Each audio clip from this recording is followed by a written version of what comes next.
नमस्कार. वंदे मातरम. आजचा हा जो विचार मी मांडणार आहे, जी भावना आहे ती आहे स्तुती. स्तुती ही भावना कशी निर्माण होते आणि काय असतं? आता हे काही नवं नाही. राजाच्या दरबारामध्ये कर्तृत्वाची बाजी, मोठेपणाचा आणि मोठेपणाचे शब्द हे सगळे व्यवस्थित रचून राजाबद्दलचं मत परिवर्तन करण्यासाठी स्तुती सुमनं हे गाण्यासाठी स्तुतीपाठकं तिथे ठेवलेली होतीच. हा इतिहास आहे. इतिहास हा जास्त नसतो, घरातच असतो. स्तुती ही सर्वांनाच आवडत असते. प्रत्येकाला स्तुती आवडते. कुत्रा देखील स्तुती करण्याच्या हेतूने आपण जर पाठीवरून हात फिरवला तर तो वाकतो आणि शेपूट हलवतो. तसंच माणसाबाबतीत असतंच. हे काही नवीन नाही. प्रत्येक माणसाला स्तुती ही खूप आवडते. मला स्तुती आवडत नाही असं म्हणत काही माणसं स्तुती स्वीकारतात. हा एक चतुरपणा आहे स्तुती स्वीकारण्याचा. मला तुझे कार्य खूप छान वाटते. तुझ्यासारखी चांगली मित्र असल्यामुळे संकट, दुर्दैव या मला घाबरतात. आता स्तुती म्हणजे काय? स्तुती म्हणजे याचा वापर बऱ्याच ठिकाणी होतो. स्तुतीचा वापर हा 2 कारणांनी केला जातो. स्तुतीनं त्या माणसाला थांबवलं जातं, खरेदी केलं जातं, नाहीतर त्याला विक्री केली जाते त्या माणसाची. खरेदी विक्री म्हणजे बाजारात नाही, हे अबोली असते. बिना शब्दामध्ये त्या माणसाला थांबवलं जातं. स्तुती आणि कौतुक यामध्ये खूप फरक आहे. स्तुती आणि कौतुकाला लगातार एकाच बाजूने नाही पाहायचं. आत्ता बोलल्याप्रमाणे त्या माणसाला थांबवण्यासाठी, कुठलं तरी काम करून घेण्यासाठी त्याच्याकडून स्तुती केली जाते. मग स्तुतीचा फायदा होतो का तोटा होतो, हा कोणाला होतो आणि तो कसा होतो? स्तुतीमुळे समोरील माणसाचा राग तर कमी करता येतो. समोरील माणसाचा कुत्सित हेतू, वाईट हेतूसुद्धा थोडासा नॉर्मल करता येतो. मत परिवर्तन करण्यासाठी ताकद ही आत्ताच्या या भाषेत म्हटलं तर आपल्याला अंगातली ताकद असते सळई वाकवण्यासाठी, एखादा धोंडा मोठा उचलण्यासाठी अंगातली शक्ती लागते. तसं हे एक बोलण्यातलं खूप मोठं शस्त्र आहे, हे हत्यार आहे, ही ताकद आहे. दुसऱ्याकडून काही काढून घ्यायचे असेल तर स्तुती हा खूप मोठा पर्याय वापरला जातो. चतुर, बिरबल समजली जाणारी माणसे देखील स्तुतीच्या संपर्कात येतात,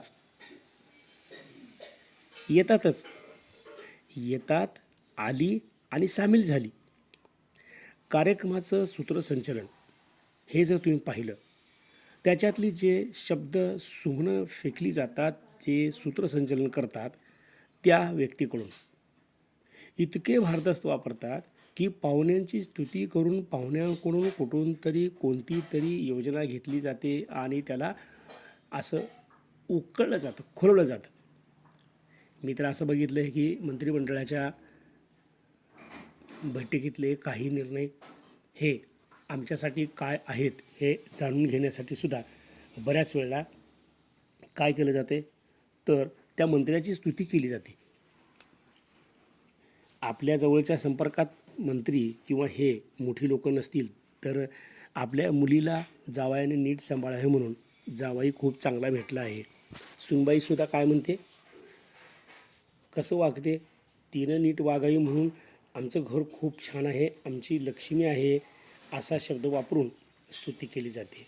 प्रत्यक्षात प्रेम हे कोणत्या भावनेचं असतं हे त्या भावनिकतेवर अवलंबून आहे.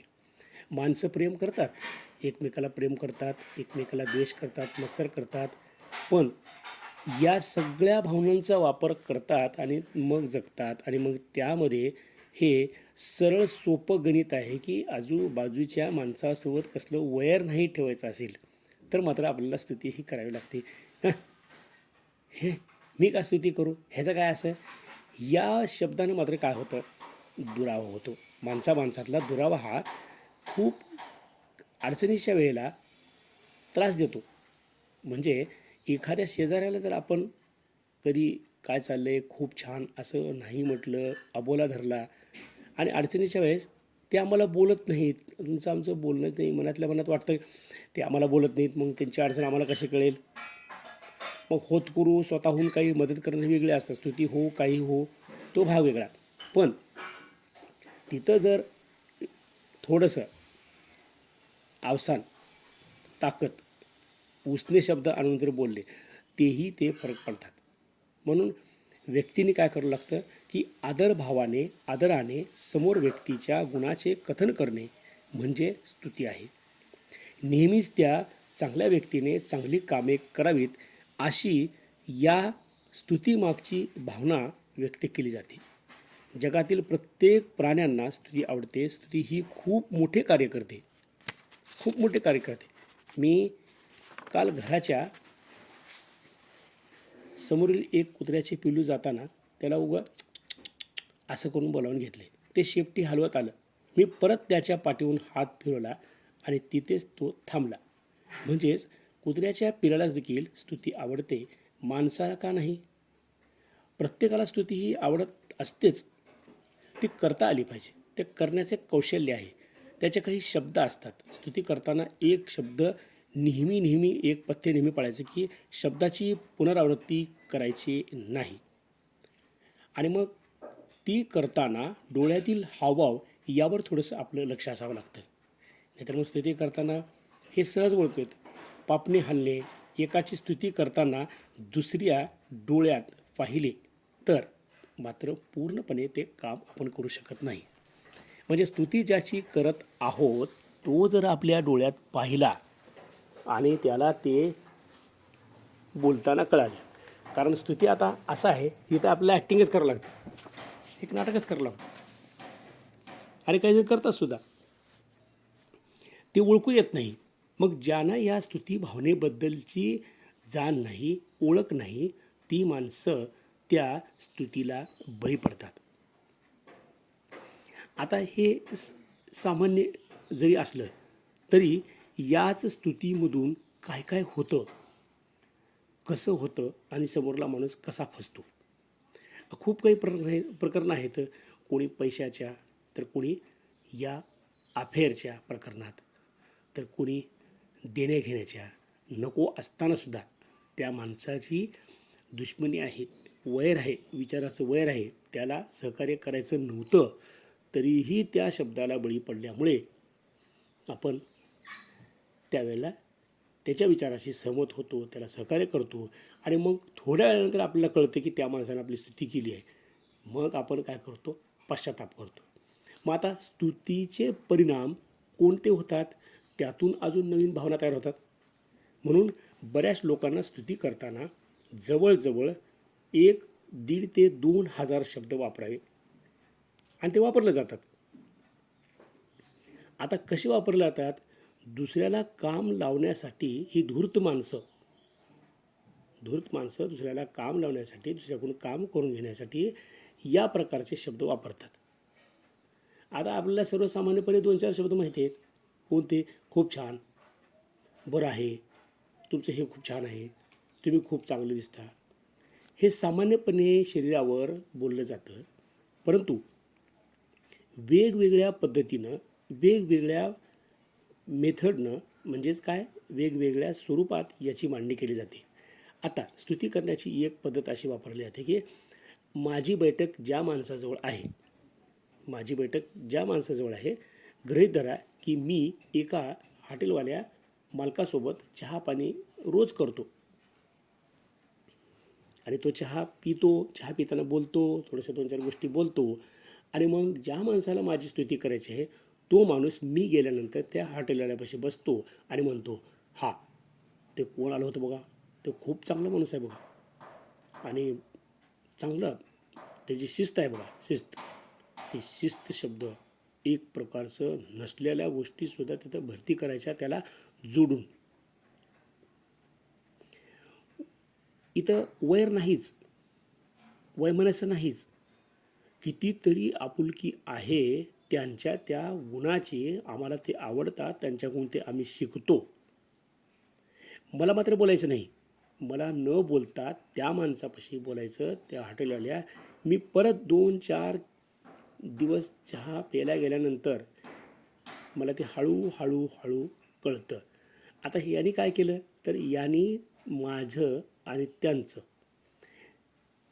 एक फेवर तयार केलं. मी त्यांच्याबद्दल पॉझिटिव्ह बोलावं, सकारात्मक बोलावं, त्यांच्या जवळ जावं, अशा प्रकारचं त्यांनी ते वातावरण माझ्या मित्राजवळ स्तुती सुमनं गाऊन केलं तयार.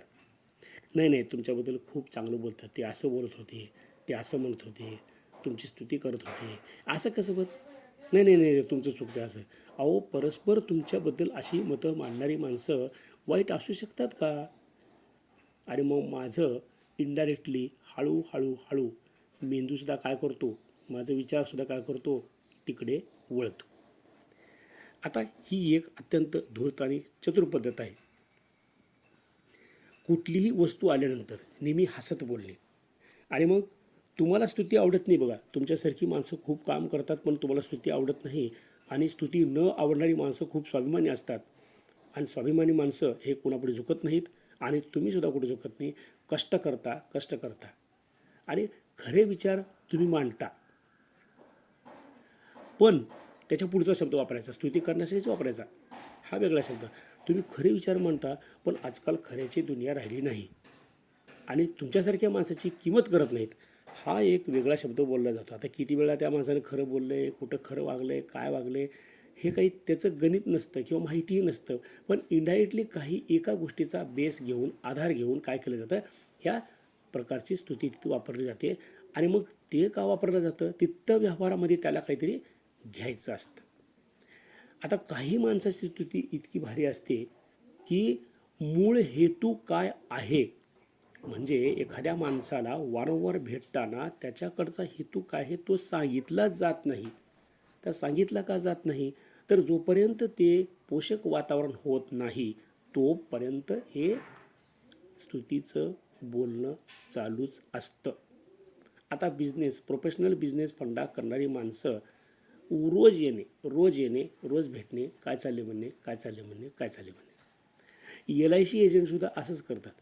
LIC एजंटला जर लोकांना बघितलं समोरून येताना, मित्र आहे माझा, नमस्कार, तर ते नमस्कार करायसुद्धा जवळ जात नाहीत. अरे हे आलं LICला. पण LIC एजंटमध्ये काही माणसंसुद्धा इतकी हुशार असतात, त्या मित्राची काळजी आणि आपलंसुद्धा आर्थिक हित पाहतात. पण आता लोकांचं आर्थिक हित पाहत असताना त्याचं मन वळवलं पाहिजे, म्हणून त्याला रोज भेटत राहणं. तो काय म्हणतो, दुसऱ्याच्या पॉलिसीबद्दल सांगायचं, दुसऱ्याला पॉलिसी रिटर्न किती दिल्या याबद्दल सांगायचं. आणि मग हाही मित्र म्हणतो, मला कधी काढ बाबा छोटी मोठी. भाजी विकणारी बाईसुद्धा तिथं स्तुती कशी करते, त्या भाजीची स्तुती करते. अहो, ही भाजी गावरान आहे, प्रकृती चांगली राहते, घ्या ताजी भाजी खाजे, काय होते 10 रुपयानं 20 रुपयानं काय होते. आणि तुमच्यासारख्या माणसांनी 10 रुपयाला बघावं का. पूर्ण बाजार जरी फिरलो तरी अशी भाजी तुम्हाला सापडणार नाही. मग काय करायचं. मग जर तो हुशार असेल तो काहीही बोलत ध्यान देत नाही, नको ते भाजी नको नको म्हणजे नको. पण सहसा बाई माणसाने केलेली स्तुती मात्र पुरुषाला खूप आवडते. मनातल्या मनात लाजणं, हसणं आणि खुलणं हे चालू असतं, परंतु चेहऱ्यावर मात्र तसे हावभाव न दाखवता एक प्रॅक्टिकल आहे, व्यावहारिक माणूस आहे, नको हे असतं ते तसं असतं वगैरे वगैरे. पण इथंसुद्धा स्तुती चलते. हे सगळं स्तुतीचं जाळं प्रत्येक ठिकाणी कसं पसरलेलं आहे, ते जाळं आपल्याला ओळखू आलं पाहिजे. आणि मग भावभावनांच्या मध्ये गुंतत असताना माणसं आपल्याला नको त्या ठिकाणी गुंतवत जातात, त्याला ही सुद्धा स्तुती कारणीभूत असते. मग वडिलांची, आईची स्तुती करण्यासाठी मुलाचे किंवा लेकराचे छान छान कौतुक त्यांच्या कानावर किंवा समोर करावे. आता माझा मामा, माझी मामा, माझी मावशी, हे सगळेच्या सगळे हे काय बोलायचे, कसं बोलायचे, कसे असतात, यांच्याबद्दलची स्तुती करणे म्हणजे त्यांच्यासोबत मुलांनासुद्धा प्रेम जागं व्हावं. कर्तव्य, दूरदृष्टी, कावेबाज, निडरता, चव, पायात लक्ष्मी, तुम्ही आल्यामुळे भरून वाटते. म्हणजे कर्तव्य तुमचं भारी आहे, तुमची दूरदृष्टी खूप चांगली आहे, तुम्ही कावेबाज आहात, कनिंग फॉक्स आहात, तुम्हाला सांगितलेलं सगळं लवकरच कळतं, चतुर आहात तुम्ही, तुम्ही निडर आहात, तुम्ही भीत नाही. किंवा तुम्ही जो स्वयंपाक करता, तुम्ही जे खायला घालता, वडापाव असेल, चहापाणी असेल, घरातला स्वयंपाक असेल, जो कोणी स्वयंपाक क्षेत्रामधले स्वयंपाक करून खाऊ घालणारे माणसं आहेत त्यांची स्तुती करण्याची तुमच्या हाताला चव आहे बघा. आणि मग एखादा व्यवहार करत असताना उगाचच शांत बसवण्यासाठी तुमच्या पायात लक्ष्मी आहे बघा, तुम्ही आल्यामुळं आम्हाला भरून वाटतं. तुमच्या अंगात म्हणजे आता तुमच्या अंगात कला खूप छान आहे. तुमच्या पाठीमागं अशी लोक नाव घेतात की तुम्ही खूप छान आहात. तुमचं मन म्हणजे औदार्य आहे. औदार्य म्हणजे कुठल्याही गोष्टी करा तुम्ही ते देऊ शकता. दानवीरता आहे तुमच्यामध्ये आणि समंजसपणा आहे. आणखीन कोणत्या गोष्टी आहेत स्तुती करण्याच्या? माणसं जोडण्याची शैली तुमच्यात आहे. तुमच्यात नेतृत्वाचे गुण आहेत. जशी मिठामुळे अन्नाला चव येते तशी आमच्या बैठकीत तुमच्यामुळे आम्हाला किंमत येते. अशा अनेक गुणाची किंमत स्तुतीने केली जाते. उल्हास ऊर्जा ही पुन्हा वापरून कार्यपूर्तीकडे मन वळवण्यासाठी स्तुती वापरावी लागते आणि ती वापरली जावी. पण ती वापरताना शब्दाचा उपयोग अत्यंत जपून करावा लागतो. त्या शब्दाचा उपयोग जर जपून करताना थोडंही हल्लो आपण म्हणजे एक प्रकारचे जे डोंबाऱ्याची बाई किंवा डोंबाऱ्याचे लेकरू त्या दोरीवर चालतं आणि तो तोल सांभाळून चालतं. कदाचित जर त्यात म्हणजे दोरी इकडून तिकडे जात असताना जर घाई केली किंवा त्याच गतीने पाय न टाकता गतीमध्ये सुद्धा लयमध्ये सुद्धा आपण जर कमी जास्तपणा केला तर तोल जाऊ शकतो. तसं शब्दाची स्तुती करत असताना त्या माणसाला त्याच शब्दाची स्तुती लागते आणि तिथं ती ठराविक रीतीने बोलले पाहिजे. आणि तुम्हीच बोलावी लागते का? काही ठिकाणी मौनसुद्धा पाळलं जातं. मौन पाळणं सुद्धा स्तुती असते. मी का गपची बसलो माहिती आहे का? तुझ्याबद्दल ते वाईट बोलत होतं, मी अजून काहीतरी बोलायचं का? तुम्हाला राग येईल म्हणून मी काय केलं त्यावेळेला काहीच बोलू नये आणि मग मला तुम्हाला सांभाळायचं होतं. आणि दुसरं, तुम्हाला जर मी आत्ता बोललो काहीतरी तर काय होईल? उगीचच तणाव येतो. त्याच्या पुढची एक स्टेप्स वापरली जाते. हे बघ, तू माझा मित्र आहेस, तू इकडच्या तिकडच्या कुठल्याही नादाला लागलास. नाद आता वेगवेगळ्या प्रकारचे, त्यात आपल्याला जायचं नाही. किंवा एखाद्या माणसासोबत तू तिथं भयकत राहिलास, वाद घाललास, बायकोसंघ असेल, लेकरासंघ असेल, शेजारासंघ असेल, कुठल्या तरी त्या सगळ्या वादाच्या विचाराच्या तंद्रीत जर तू राहिलास आणि तुला उत्तरं सापडत असली तरी तुला नाद तिथंच अडकून पडायचा. समजा तू जर त्याच वलयात राहिलास, मला वाटतं तू वलयात राहू नये. मग तो म्हणणार तुला काय करायचे माझ्या वलयाहून, माझं मी सोडवतो की. तसं नाही मित्रा, तू त्या वलयात राहिल्यामुळे माझं नुकसान होतं. अरे माझं नुकसान व्हायचं काय संबंध आहे? तसं नाही, तू इतका हुशार आहेस, तू इतका चांगला आहेस, तू ज्यावेळेस शांत होतोस, तू ज्यावेळेस तणावात राहत नाहीस त्यावेळेला तुझ्याकडून जे मला काही चांगलं मिळायचे त्यालाच मुकतो मी. म्हणजे तुझ्याकडून खूप काही चांगलं मिळण्यासारखं आहे. इनडायरेक्टली मी काय केलं, मी असं बोललो की तुला खूप कळतं, तू खूप प्रेम करतोस, आयुष्याला प्रेम करतोस. आणि आयुष्याला प्रेम करणारी माणसं दुसऱ्याला काहीही आणि कशाही पद्धतीने मदत करतात आणि देऊ शकतात. ही एक स्तुती. आता कोणत्याही कार्यक्रमामध्ये जी स्तुती मांडली जाते ती स्तुती कशी असते? आता प्रमुख पाहुण्यांचा परिचय देताना खूप असा व्यवस्थित परिचय दिला जातो. मग त्या कर्त्या माणसाची भरभरून पुरस्कार देऊन स्तुती केली जाते. लहान लेकरे आजी आजोबांच्या जवळ गेल्यास, आजी माझं लेकरू, माझं गुणाचं लेकरू, मोठ्या गुणाचं लेकरू, कौतुकास लेकरू, विविध शब्द तिथे वापरले जातात. आणि आता थोड्या वेळापूर्वी वापरलं होतं, मला सांगितलं होतं की जावाई जर लेकीला वेगळी वागणूक देत असेल तर सासरा मात्र 4 माणसात बसून बरोबर जावयाच्या त्या त्या गुणाला खोडण्यासाठी बैठकीत बसतो. आमचा जावई खूप छान आहे आणि वर्णनात्मक शब्द, आम्हाला हा महादेव भेटला आहे, देवच भेटला, जावई खूप चांगला आहे, हे सगळं ऐकताना जावयाला सुद्धा वाटतं हे काय बोलतात, तरीही तिथं काही अंशी ती स्तुती स्वीकारावी लागते. मग शहाण्या माणसाने जर स्तुती जास्त केली, म्हणजे वारंवार काहीच न पाहता स्तुती जर केली, तर याचा परिणाम घरातील पैसे जबरदस्तीने खर्चासाठी मागतो. हे काय प्रकार आहे? आता तो स्वार्थी, आत्मकेंद्रित, बेपर्वा होत जाताना म्हणून काय करावं लागतं माहिती आहे का? कर्त्या माणसाची स्तुती ज्यावेळेस होते, ती कर्त्या माणसाची स्तुतीसुद्धा काय करावी लागते, स्वीकारताना सुद्धा व्यवस्थित स्वीकारावी कर्त्या माणसाने. तुमच्या लक्षात आलं का आता की शहाण्या माणसाची जर स्तुती समोरच्या माणसाने वारंवार केली, अधिक केली, तर तो समोरचा माणूस आपल्याला पैसे मागतो, आपल्याकडून काहीतरी वस्तू मागतो आणि ती माणसं काय होतात, बेपर्वा होतात. म्हणून स्तुतीला देखील प्रमाण असावं. आता मीठ हे खूप चांगलं उदाहरण आहे. मी सांगतो तुम्हाला, मीठ किती घेता तुम्ही? चवीपुरतं घेता ना. मग चवीपुरतं मीठ, तर स्तुती बी कशी आहे तेवढीच राहावी. तो शिकवताना अथवा टी व्हीवर सांगितलं जातं मिठाचा वापर कसा केला जातो. बेचव पदार्थ, अति खारट पदार्थ जीभ मान्य करते का? कुठल्या तरी एका मिठाचा वापर कसा करावा म्हणून कुठल्या तरी एका चॅनलवर सांगितलं जातं. तिथे मात्र अडचण तयार होते आणि मग पोट भरत नाही.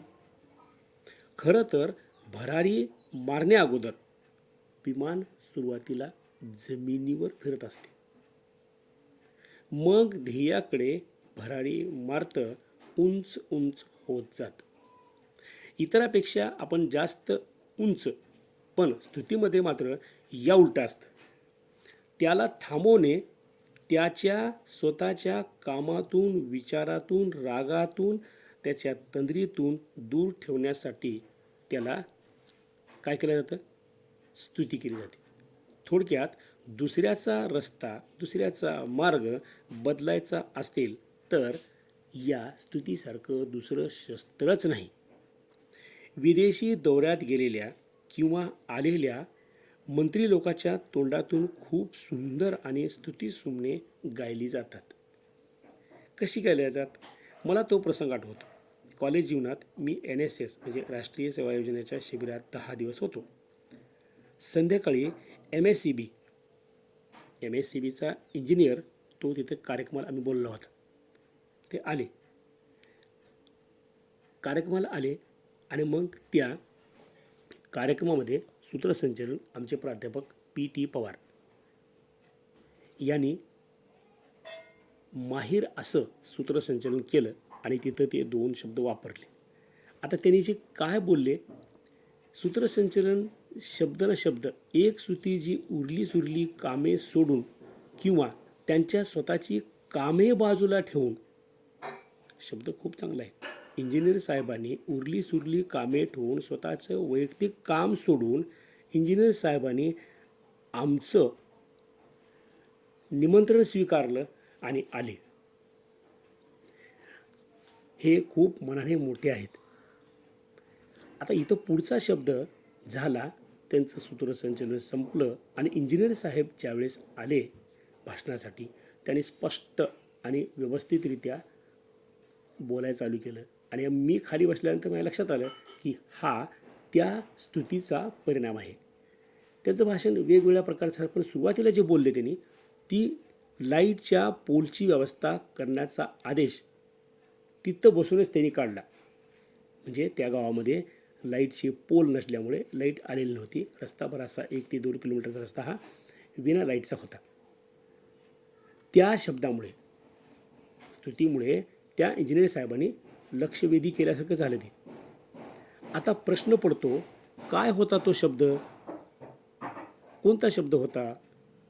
मला जसे आहे तसे राहावे वाटते, कारण इतरांसारखे काही प्रयत्न केल्यास त्यात किंमत राहत नाही, असे म्हणून जीवन जगणारे साहेब स्तुती स्वीकारत नाहीत. शब्द पुढचा. पण कामाची मागणी करताच 100% पूर्तता करतात. या स्वभावाचं वैशिष्ट्य हे सर्वांना आवडणारेच आहेत. अशी तत्त्व पाळणारी माणसे आमच्या सहवासात आल्याने आम्ही एकटे आहोत का असं वाटतच नाही. थोडी डोके लावा. ही ओळ परत परत परत परत परत परत ऐका. कितीतरी चतुराईने केलेली स्तुती.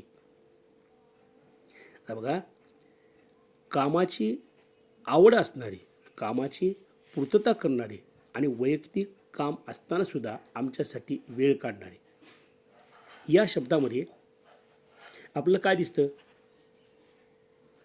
आता काय दिसतं त्याचं काय झालं सांगितलंच तुम्हाला.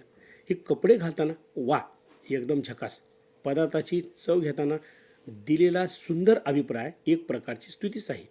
स्तुती आणि कौतुक यात फरक आहे, हे मी तुम्हाला अगोदर सांगितलं आहे. दुसऱ्यांना स्वस्थ करणे हे स्तुतीने शक्य आहे.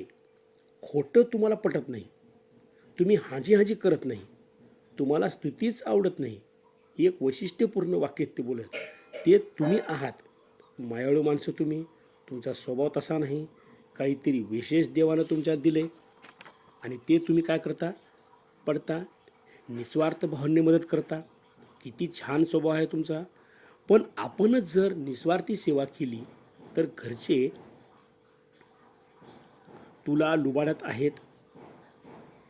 यातील स्तुती आणि चतुराईने स्वार्थ साधणे हा स्वभाव लक्षात येण्यास काहीच वेळ लागत नाही.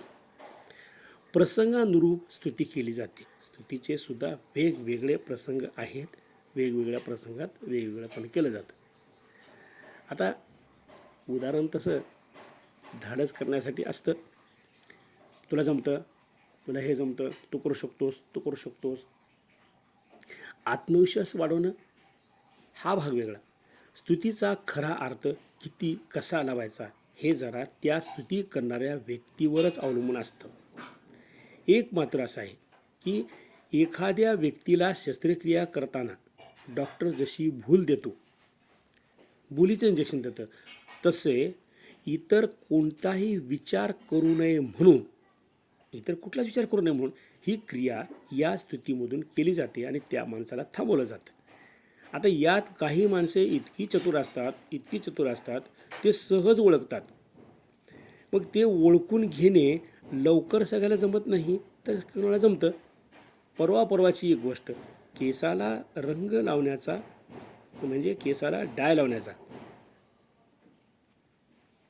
हा एक उद्योगच झाला आहे आजकाल. मग आमच्या सोबतीचे एक प्रेम चिटकवण्यासाठी शब्द वापरला त्यांनी, वा डाय केल्यानंतर तुम्ही खूप छान दिसता. आता तो माणूस थोडासा पलटवार करणारा होता. त्याने सांगितलं, यापूर्वी डाय करत होतो ना मी, मग आजच तुम्हाला कसं काय दिसलं? म्हणजे अचानकपणे चतुर माणसाला कुठंतरी घायाळ करण्यासाठी वापरलेली स्तुती ही ओळखू येते. आता ज्याचं वाचन या स्तुतीमधलं आहे, वाचन म्हणजे पुस्तक घेऊन वाचन नाही की ही माणसं स्तुती करतात, ह्या शब्दानं स्तुती होते, मला फुगू आलं त्यांना, माझ्याकडून काय ते काढून घ्यायचं राहिलेलं आहे, ही आहे. हे सगळं जरी असलं तरी आता फसायचं का नाही, किंवा मग कामं कशी होतील? मग स्तुती ही व्याख्या, स्तुती ही भावना जर आपण काढून टाकलं, शब्दच काढून टाकला, तर दुसऱ्या माणसाकडून कामं होतील का? आपले कामं होतील का? कार्यालयामध्ये गेलं, कुठल्याही कार्यालयामध्ये गेलं, तिथला कारकून हा खाली मान घालून काम करतो. आता त्याला अगोदरच टेन्शन असतं, काम करायचं, हे टायपिंग करायचं, ते ड्राफ्ट करायचा, तो द्यायचा, त्याच्यामध्ये डिटेल वाचायचं, कुठला मसुदा दिलेला आहे, त्या मसुद्यातली कोणती ओळ आहे चुकली नाही वगैरे वगैरे, आणि मग तो मुंडी बाहेर काढत नाही. पण त्या माणसाची स्तुती कशी करायची? त्या माणसाची स्तुती करताना काहीही बोलायचं नाही, समोर जाऊन उगं बसायचं. तो बराच वेळ थांबल्यानंतर म्हणतो, काय काम आहे, बोला की. तर काय बोलावं, हे तुमचं काम बघून उगं चालू वाटतं. आम्ही एवढा ताणतणाव तुम्हाला कामाचा हे दिसून येत नाही. फक्त पगार दिसते लोकांची, हे लोकांना पगार दिसते तुमची, पण काम दिसत नाही. काम किती टेन्शनचं आहे. माझं काही काम नाही, हे उगं छोटंसं काम आहे, झालं तर बघा आणि जेव्हा होईल तेव्हा करा, ताण घेऊ नका, काही माझी काही नाही काही.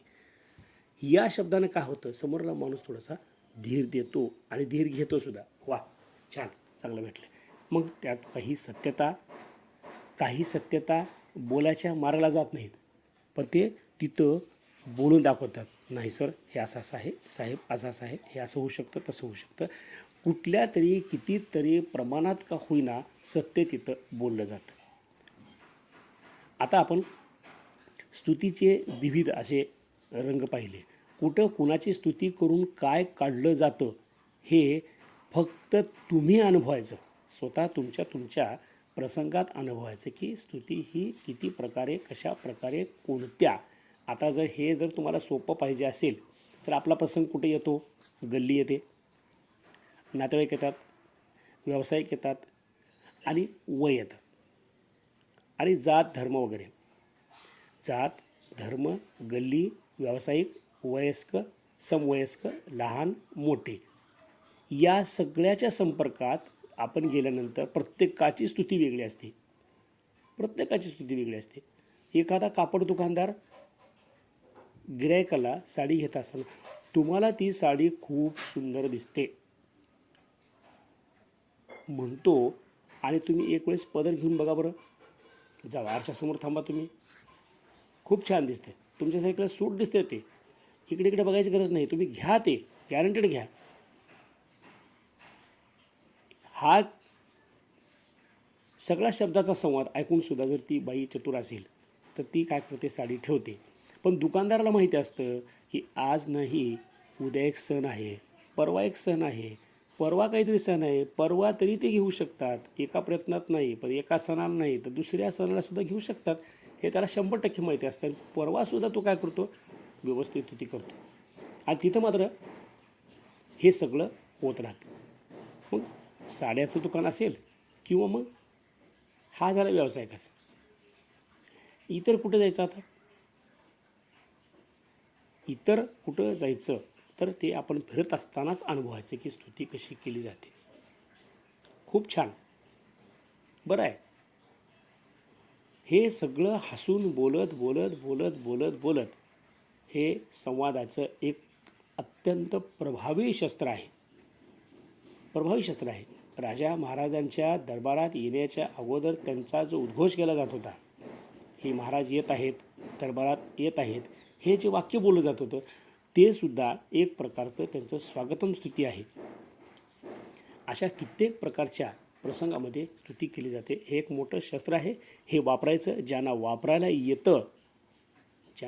येतं तुम्हाला माहिती असावं की पाकिस्तानच्या दौऱ्यावर गेलेले आपले भारतरत्न अटल बिहारी वाजपेयी यांनी तिथल्या सभागृहात भाषण करत असताना त्यांच्या सगळ्याचं मन जिंकलं. यापूर्वी आपण स्वामी विवेकानंदाच्या बाबतीत बोलतो ते तर आपल्याला मान्य आहे, माहिती आहे, पण याही पुढचं वाक्य अटल बिहारी वाजपेयीने, याही पुढचं म्हणजे त्या प्रसंगात लागू होण्यासारखं हे वाक्य असं त्यांनी बोललं होतं. ते वाक्य काय होतं की इतिहास बदला जा सकता है लेकिन भूगोल नहीं बदला जा सकता. दोस्त बदले जा सकते हैं लेकिन पड़ोसी नहीं बदले जा सकते. पड़ोसी हमारा बहुत बढ़िया है. हे एक थोडंसं तिथं एक असं वाक्य बोललं होतं. म्हणजे ह्याचा अर्थ काय आहे, ह्याचा अर्थ असा आहे की स्तुती ही अशा प्रकारची केली जाते. आणि मग जातानासुद्धा त्यांनी काय सांगितलं, मिनारे पाकिस्तान असा शब्द वापरला होता. मिनारे पाकिस्तान को मैं जा रहा हूँ, मियाँ शरीफ जो भी कहेंगे आप देखिए, मियाँ शरीफ के साथ हम बातचीत करेंगे. म्हणजे हे प्रश्न सोडत असताना त्यांनी ते वापरलेले शब्द आहेत.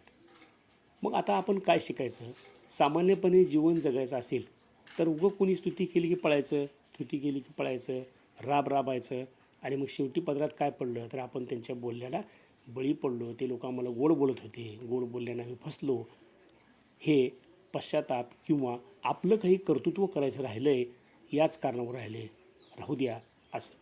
आता पूर्वी काही शहाणी माणसं लेकरं शिकल्यानंतर 10वी झाल्यानंतर 12वी झाल्यानंतर त्या शहाण्या माणसाला जाऊन विचारायचे, पुढे काय काय शिकावं सांगा बरं जरा. पण तो माणूस अशी स्तुती करायचा, कोणत्या हेतून करायचा, की समोरला माणसाचा मुलगा जर बाहेर गेला आणि त्याच्या घरात जर नोकरी लागून पैसा आला तर तो आपल्या स्पर्धेमध्ये पुढं जातो. मग त्याला पुढं जाऊ देशाने काय करायचं, अरे येड्यास का काय तू, एवढी भारी शेती आहे तुझी, ती शेती कोण करावी, कशाला नेऊन सोडलास तिकडं उजच, बरं शाळा शिकून काय रे पदरात नोकरी, मग शेतं कोण सांभाळावं, तू बसतोस का एकटं, असं बोलून तिथं त्याला थांबवलं लागतं. मग शेती ही खूप चांगली आहे आणि तुझा मुलगा करू शकतो आणि दुसरं काय कशा झंझटमध्ये पडलास तू, पडू नको, हे सुद्धा बोललं गेलं. आणि मग बऱ्याच ठिकाणी मग आम्ही चुकलो त्यावेळेला चुकलो, त्यांचं ऐकलो त्यावेळेला चुकलो, आम्ही त्यावेळेला चुकलो वगैरे वगैरे. मग आता हे वापरायचं कसं, हे तर सगळं सांगून आपण अडचणीत पडलो की स्तुती काय आहे ती ज्या ज्या वेळेला लागते त्या त्यावेळेला वापरणे, ज्या ज्या वेळेला वापरायचे त्या त्यावेळेला फक्त मर्यादित राहावं, कोणाचं नुकसान होऊ नये. आणि तो माणूस त्यालाही घेऊन आपण चालावं लागतं. काही विचित्र स्वभावाची माणसं असतात, त्यांची स्तुती करून आपल्याला त्यांच्यासोबत राहावं लागतं, राहणं गरजेचं असतं. जर आपण नाही राहिलो तर आपल्याला एकांतवास येतो आणि एकांतवास हा माणसाला खूप दुःखी करतो, डिप्रेशन येतं, मनाच्या पेशी नीट काम करत नाहीत, त्याचा शरीरावर परिणाम होतो, शुगर होणे, बी पी येणे, वाढणे, थरथर कापणे, भूक न लागणे, झोप न येणे, अनेक असे शारीरिक बदल होतात. मग हे होऊ द्यायचं नसेल तर आपण नेहमी संपर्कात असावं. एवढंच बोलतो. वंदे मातरम.